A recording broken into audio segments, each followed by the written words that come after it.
Welcome into the Official Jets podcast. Dangling a steak in front of a lion and you ain't got no cage in between you. He gonna get to that steak. So let's go inside the matchup. A motivated Aaron Rodgers is a dangerous Aaron Rodgers.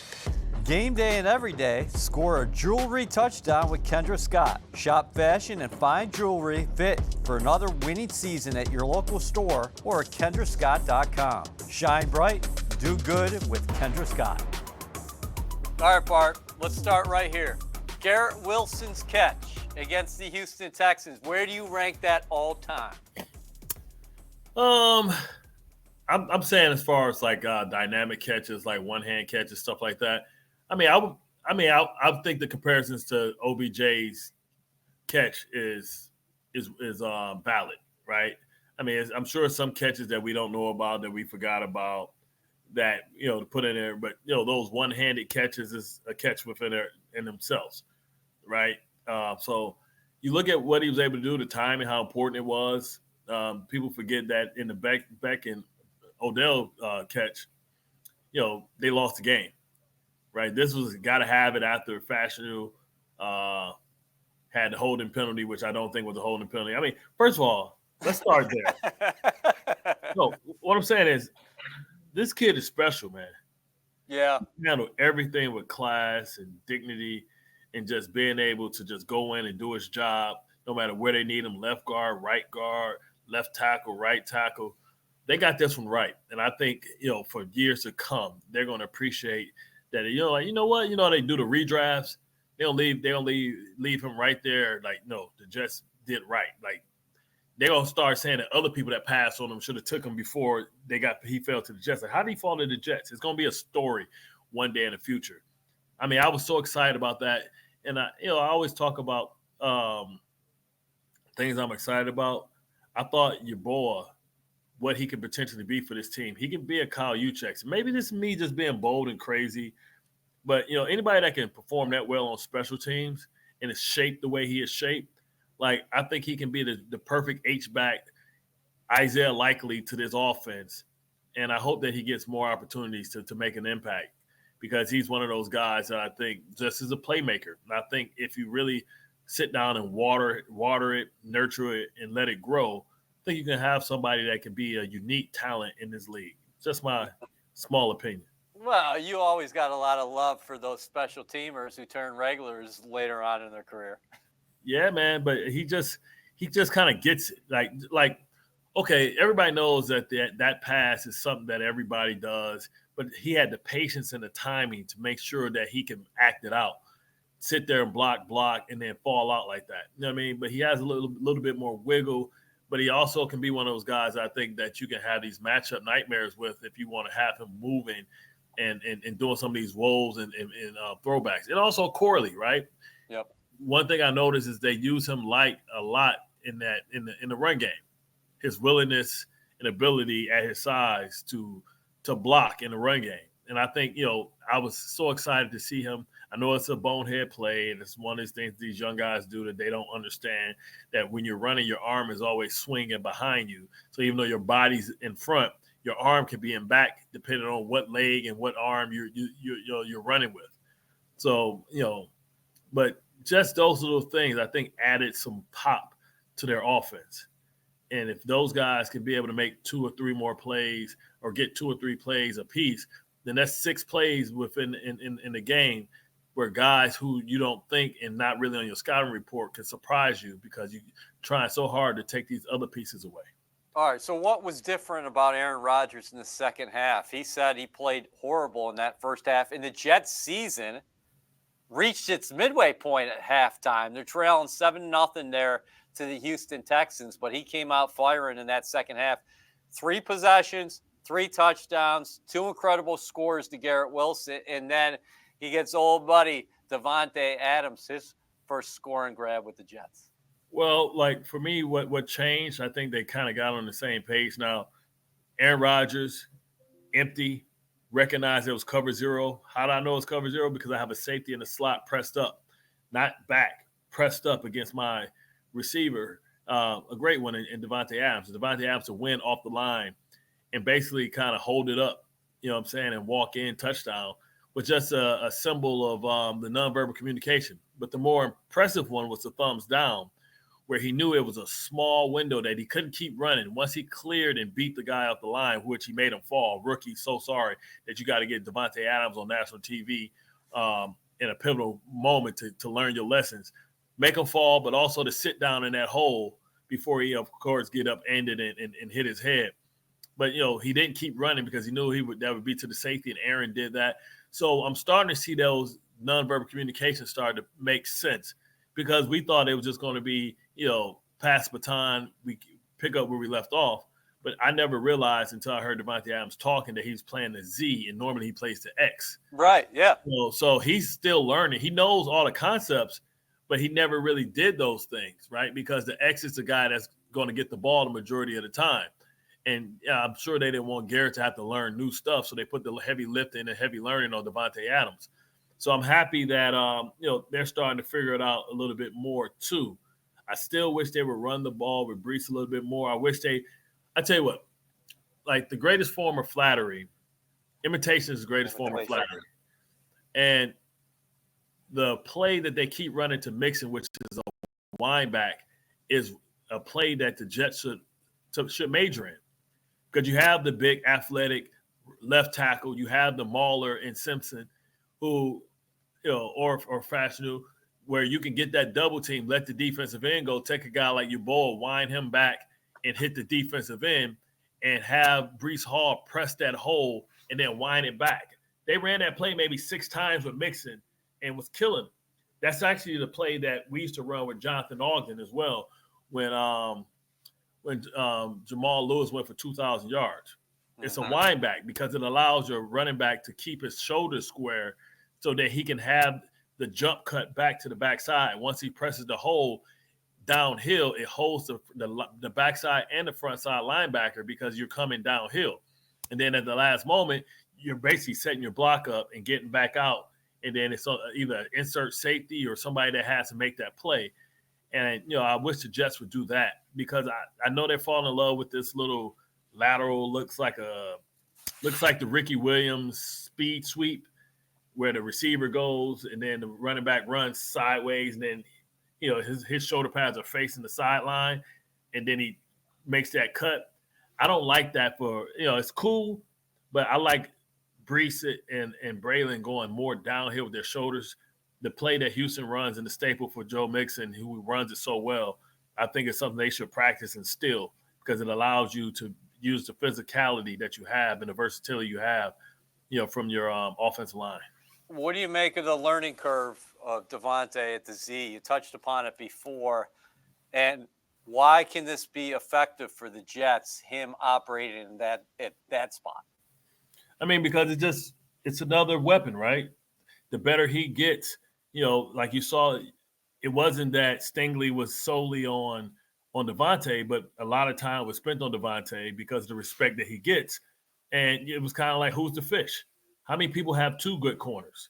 You really can't have 2 good corners. You can't really pay two good corners. You know what I mean? So the fact that, you get favorable matchups and whoever's eating that day is eating. And it's going to be important and imperative that they put up points to try and take the Cardinals out of this vaulted run game that they have, which includes their quarterback, something that the Jets have been struggling with because as great as McDonald has played and he should have had another sack, Tunsil, he gave Tunsil real problems. And Tunsil's one of the best we have in the business. But how many times did we see him lose the edge? And it's like, come on, man. And I understand he hasn't had a lot of experience. But for one instance, they had a tight end, maybe a yard. He was detached, maybe a yard and a half. When a guy's that close, you don't line up inside him. What do you think? He's about to block down on you, and it's a boot to get outside. That was the big play to Tank Dell. What you do if you're a linebacker, if you're a linebacker, you line up, right? You line up in the same spot. Then maybe 2 seconds between the play, you move out.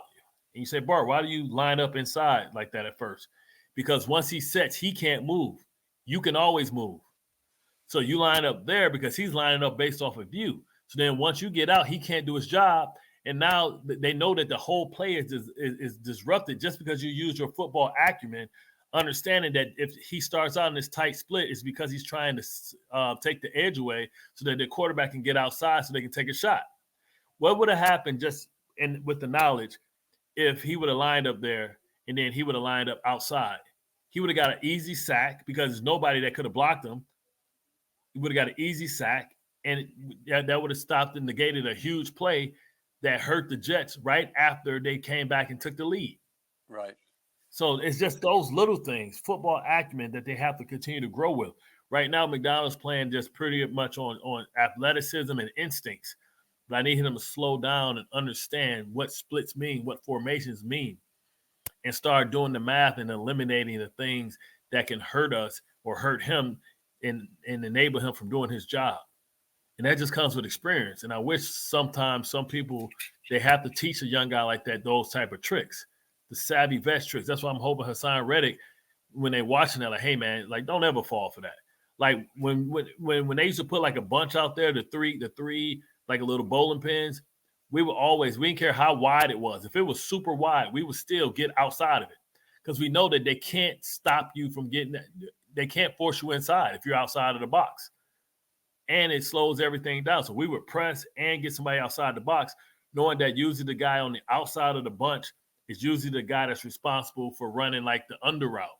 Well, if he's leaving, then that creates a short corner for you to come off at a weird tight angle. It's like being in a wide Vanderish, old school Detroit Lions wide 9, or the old Vanderish Tennessee Titans where he's just outside of everybody.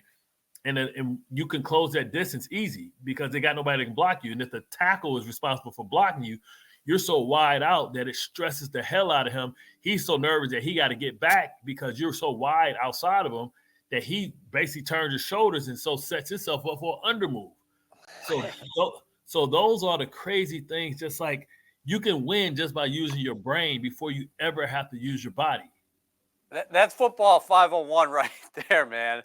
So you're saying line up inside. He's got to declare, so he can't move with you. Yeah, he can't move. Once he lines up, he can't move.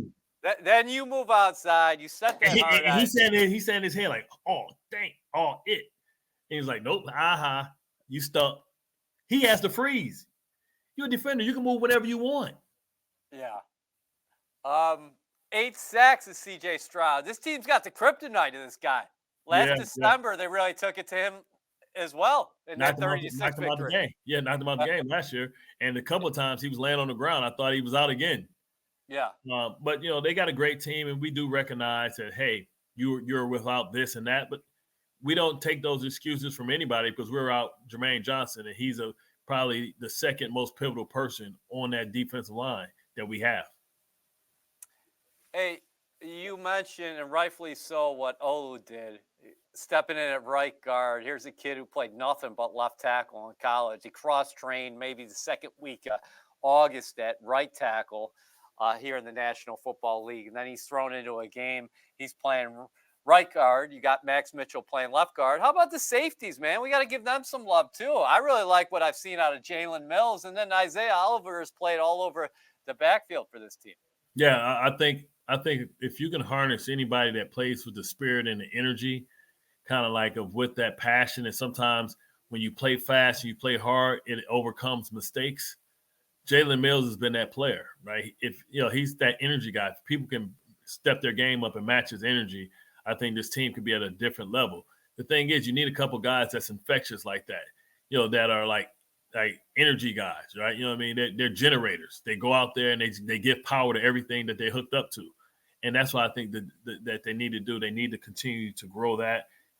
It needs to spread because last year when they played with so much passion, but now they're under so much stress because they understand their margin for error is so slim that they're forgetting to play with that passion, joy, and love that's essential to being able to play carefree and play fast. What would you do if you were in that locker room and that's your teammate, Malachi Corley, and you're playing on the other side of the ball? Maybe it's halftime. Maybe it's after the game. What would you say to the young man who's obviously just trying to make a play, and he executed it all the way up to 6 inches across in the plane? Well, I just say, hey, man, listen, you had an opportunity to do something big. And guess what? Just something I want to tell you. you haven't scored a touchdown before. You might want to hold on to that ball anyway, right? Because you might want to give it to him so you can get that and document your first touchdown. So I'll say that. But also I say, hey, man, listen, we got a lot of game to go. We're going to need you at some point. If you get another opportunity to make a play, we need you to step up and make that play. But then after the game's over, you tease the hell out of them.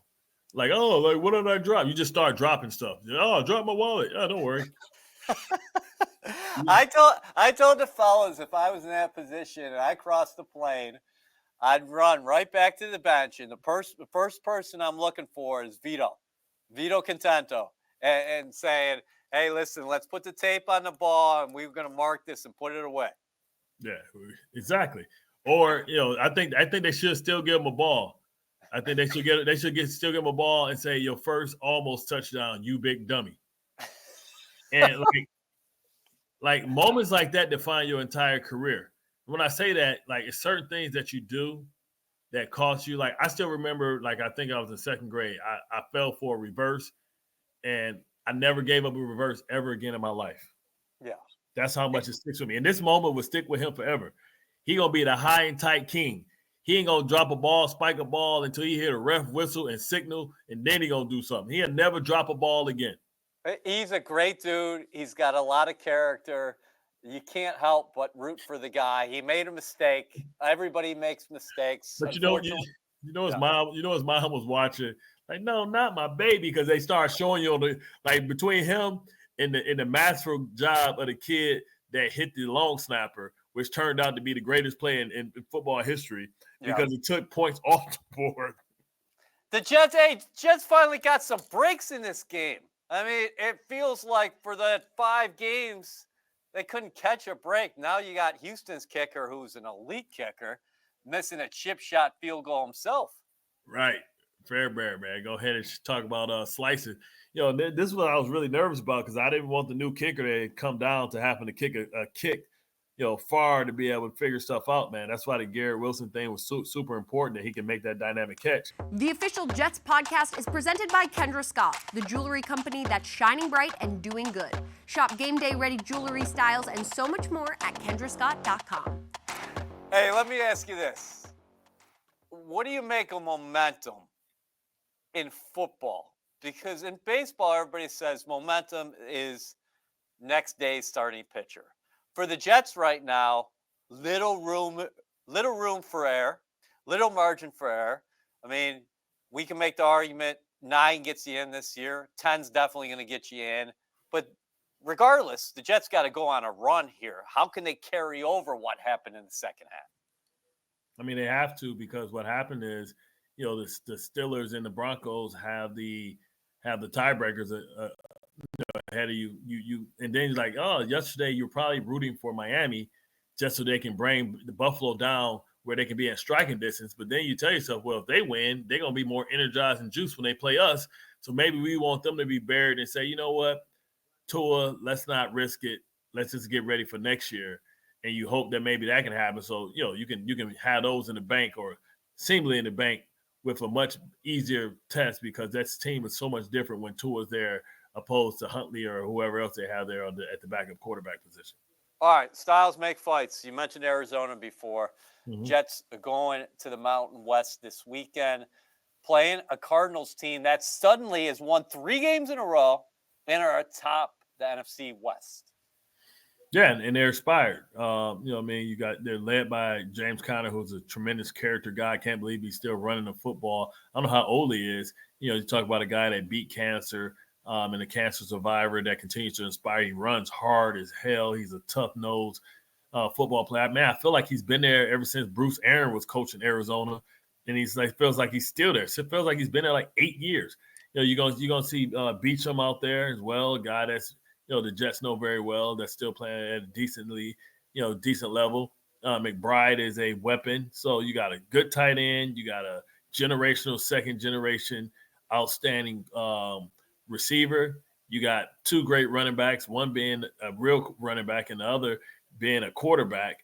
That you talk about not being able to circle. You better make that guy throw it out of well, and don't get undisciplined and losing your edges, because I watched this dude hit the corner at the 50-yard line, and he put the peace sign, and guys were still 10 yards in front of him, and he outran all the angles, and he knew it once he got to the 50. Is it easier preparing for a guy like Murray? Not because he doesn't have unbelievable athleticism. Obviously he does, but knowing that every time you turn the corner here in the hallways this week, they're going to be talking about gap integrity. You got to keep him from getting on the outside.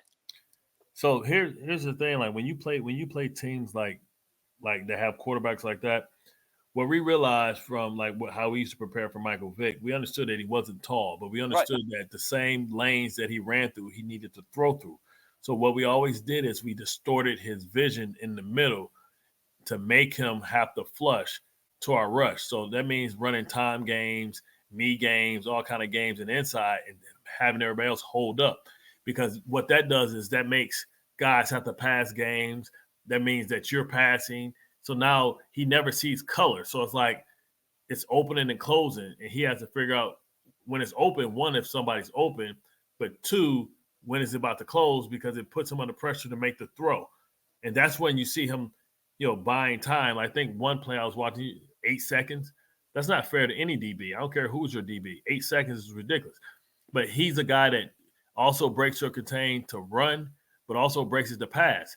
Because he'll retreat, step up, retreat again, just so he can just throw some ball up. And, it's hard to cover anybody that long, especially when at that point, there's a scramble drill. It's no routes that they're running. And it's not like they're running, 15-yard comeback. So they're just getting open and sitting in spots, and he's good enough to find them. It's going to be a tough test. Yeah, it certainly is. Rush defense, the Jets have had their difficulties on the scrambles from the quarterbacks. We saw Joe Mixon get on track this week. What is it going to be for the Jets in terms of you're not going to keep these guys off the board getting yards on the ground, but you don't want them to control the game on the ground. How do you take control in terms of getting them into second and long, third and long, as opposed to them dictating on their terms? Because right now, Arizona's been dictating at the line of scrimmage. I mean, if I'm being completely honest, the defensive lineman got to stop jumping around blocks. It's this is one of the things that gets him in tremendous trouble because it's the ultimate boom or bust scenario. We call it the path of least resistance. Like, you can't be sitting there and then trying to swim somebody, because you swim them, you're widening the gap, and that's maybe what they want you to do. Sometimes you have to sit on that double. You have to constrict that gap. You got to get the outside shoulder of that man when he's trying to kick you out. You got to push him back to make that gap smaller for the running back to go through, and knowing that if it bounces to your gap that you can release off of the block, arm over the elbow, come back, don't walk off the blocks, either rip off or swim off, and then make the tackle. So really what it is that the defensive line routinely takes the path of least resistance. And that's just not sound football. You may be able to do something special once because somebody fires out and miss you, and then you're able to go make a tackle and all that stuff. But you're talking about 60 or 40 or 35 runs, it's going to hurt you more times than not, because for the one time you're able to get it, it could be that pivotal play where they hit the head on the goalpost. Do you think when we flip it to the other side of the ball, the Jets are going to have potential to score a lot of points in this game?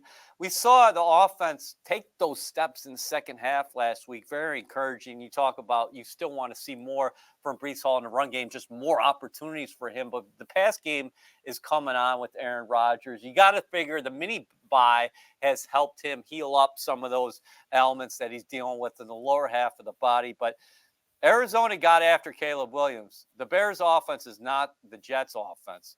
When you look at Arizona, does it start with their safety, Budda Baker, and then you work your way from there? Yeah, I mean, Budda Baker is the key. He's a dynamic player. He's a tough player. He's a guy that'll blitz, but he also is a guy that understands spacing, and he's a guy that's competitive in the run game. He's not the biggest guy. He'll come down, he'll hit you. So they have to do a good job in identifying him. But also you got to attack him as well. I mean, I think whenever you're the best defender on their team, they're going to think that our guy can get it done. So if you can find ways to isolate him and get him against your great players, whether it's Devontae Adams or Garrett Wilson or even Breece Hall, you want to try and explore him, because if you can take his soul, then you can take the rest of the teams. Okay. What's a tougher game for the Jets right now? Arizona on the road or Indianapolis at home? We're going to take Arizona here? Yeah, I'll take it Arizona because, Joe Flacco got injured. We don't know what his health is going to be. They have a quarterback that doesn't have a lot of confidence right now in Quentin and Anthony Richardson. So you want to be able to say, you know what, let's let the Rook continue to struggle. Let's get in his head. Let's make it difficult. See if the Boo Birds come out. He was a guy that had, an unforgivable play the week before by, tapping out during a pivotal third down as the quarterback to be taken out of the game. And he took a lot of criticism for that, which ultimately led to his benching. What do you make of the landscape right now? You mentioned Steelers before. They're sitting there at 6-2. You got the Ravens 6-3, a half a game out now. The Chargers is who I worry about. Yeah, so this is what I want to get to. When we're looking at the Jets landscape, the Chargers are 5-3. Denver's 5-4. So they're 2 games up on you, basically 2.5 because they beat you in your building. But they're going to play. They're going to play people though. Okay, you got the Colts at 4-5, and then Cincinnati at 4-5. No, I don't worry about Cincinnati. Oh, Cincinnati's 4-5. I thought they was like they're 4-5. Oh wow, okay. But they still have the Ravens twice, so right. And starting Thursday night. Yeah, so I don't worry about that. I think the Ravens knock them out, so they can lose 7 right there just playing the Ravens. I look at really San Diego. I mean the Chargers, Los Angeles Chargers, because they're going to beat each other up within that division because they both probably still have to play. I think they have to play Kansas City one more time, but then they also play each other. So Denver schedule, I don't have it up in front of me, but it's no cakewalk. I still don't think that that the Steelers. I don't think the Steelers make it. I'm bold on maybe thinking that the Steelers are going to lose maybe about 6 games. You've been on record saying that you think Pittsburgh's going to come back to the pack a little bit. Yeah, I think when you look at their record now, like Jameis Winston gave us one good game, but he also gave us a bad game. Here are the games, Bart, that Jets fans will be paying attention to. Obviously, the Jets got to win. We know that. They got to win, and they got to get on a streak. They got to stack them up. But in Week 10, you got Cincinnati at Baltimore Thursday night. You got Buffalo's playing at Indianapolis. You got Denver against the Kansas City Chiefs in Kansas City. Tennessee at the Chargers. And I also added this one in there, even though Miami's behind you right now. But I thought they were interesting offensively. They should have won if Poirier wouldn't have took it personal, did something stupid on 3rd and 9 and got a helmet to helmet. They would have been punting to them with them for a chance for the game-winning field goal, opposed to giving them a first down and then losing with a 61-yard field goal, I believe. Yep. And then week 11, you got the Broncos hosting the Atlanta Falcons. You got Cincinnati visiting the Chargers. That's going to be a very good game. Colts at the Jets, and then Vegas at Miami. And then I'll just read week 12 real quick. Detroit at Indy, Baltimore at the Chargers. Another. So you need to you're rooting for the Ravens there. Yep. The Broncos at the Raiders, and then the Jets and the Bengals have buys in Week 12. That's what's ahead the next three weeks. So just to kind of support what I've been talking about with the Steelers, coming off a bye, the Steelers got the Commanders, who's hotter than them. Then they have the Ravens. That could be 2 losses right there. They got the Browns. Let's say they beat the Browns. Right now, the Bengals are playing for their life, right? Mm-hmm. Yep. So let's just say they lose to the Bengals, right? So that's 3 losses. Then they got the Eagles, who's playing great. That could be 4 losses. Then they have the Ravens again. That's 5 losses. Then week 17, they got the Kansas City Chiefs. That's 6 losses, in my opinion. And let's just say for farts and giggles that they beat Cincinnati and put Cincinnati out of their misery. That's still 8 losses for them. Okay, so we're circling Pittsburgh. I don't think Pittsburgh will be favored in any of the games outside of the Cleveland matchup. I don't think they'll be favored against the Bengals, the Chiefs, the Ravens, the Eagles, or Washington. But so that's a lot left. That's why I think they made that move. because they knew they needed to score points against those teams. Yeah, Jets have a lot of ground to make up against everybody. That's starting this week with an out-of-conference game against the Cardinals. I know a lot of people would say, okay, if you're going to lose one, you're going to lose one out of conference. Nah, that's right. We ain't got time for that, bro. Like, we don't have a cushion where it's No who cushion. you lose to. You already lost to people you ain't supposed to lose to. Start with the Patriots. That's right. No cushion at all. Jets have to get to 5-6 by the bye and then see where they're at. Maybe they can get some help along the way. And like you mentioned before, when we look at the schedule, which is fun to do, we can do that. They're not doing that downstairs. Yeah, they can't do that. We can. Yeah. They're not doing that downstairs. They know they just got to win a game here coming up against the Cardinals. But if they get to 5-6, and then you have some of these teams playing against each other, so ultimately you're going to win no matter what the outcome is. So it's all fun to take a look at right now. Kendra Scott, make a choice to see the good in every day. So let's call it 3 Jets who will shine brightest versus the Cardinals. Bart Scott. Well, this is one of the games where I think Hassan Reddick and his veteran savvy of always making sure that he stays outside and, somebody else doing the work on the inside and he getting easy sacks because he's just disciplined. So I think definitely Hassan Reddick, his third game, it's hard to talk about his second game, because the second game was basically a short week. So that's really not a time where you can learn and get the preparation day because it's a short week. I think this is a week where he shines. Also, this is a week where I'm really interested to see, with all the criticism that Sauce has taken from his ability to tackle and make plays in the run game, you don't think that James Conner is going to make sure that he's trying to see how bad Sauce really wants to tackle. But just from a body composition standpoint, I'm just interested to see like Sauce and Marvin Harris go against each other, basically because they're basically mirror images of each other. I like that. So you got 2. You got Sauce Gardner.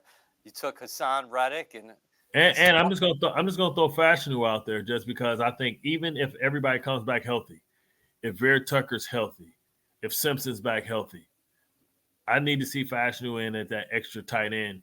And I need to see that run game get busy, because when you put him on the field, he's one of the better players on the field. So if you put him out there, you always find ways to get your good players out there.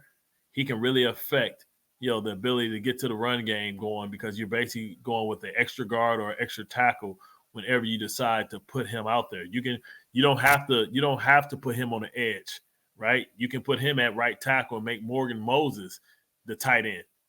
And now, so now Morgan Moses is taking, really, you're helping Morgan. Yeah. So now the double team comes with Vera Tucker and Fashanu, and he can work up to the second level to create all these vertical seams. Like, most people feel like, when you're going in as an extra tight end, he should go play tight end. No, just put Morgan Moses out there, because you want that pit bull, that Rottweiler grabbing that defensive end, whether it's TJ Watt or some high end guy, and you can be the guy that helps.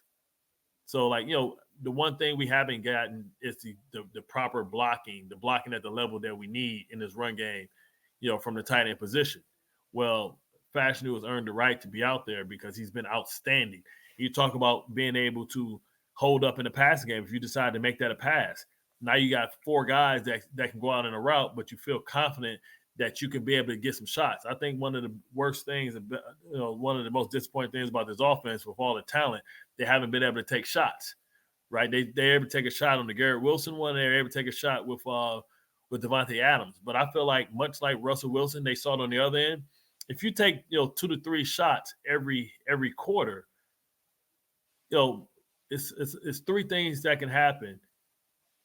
One thing is bad for the offense. 2 things are bad for the defense: illegal contact, pass interference, or they catch it. Like, we know that if you can find a one-on-one anywhere, the odds of the receiver, the DB, intercepting it is like 0 to none. He may knock it down, but he's not going to go there where he's going to try and make a play on it, because if he misses, there's nobody behind him. And so but to do those things, you need, with the type of skill positions that we have, if you're able to create a lot of time for Aaron Rodgers so guys can get open, he'll find the open matchup, especially if it's 4 out.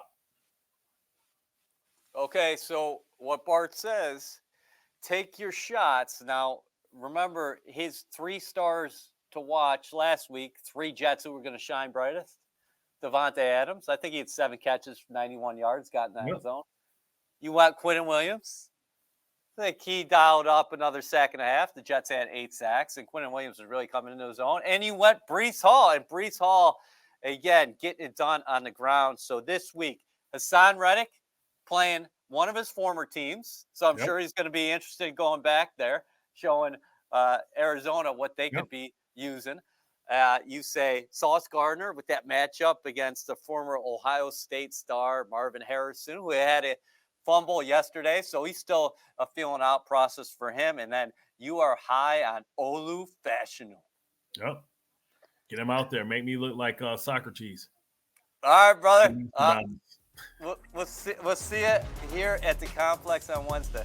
Sounds good.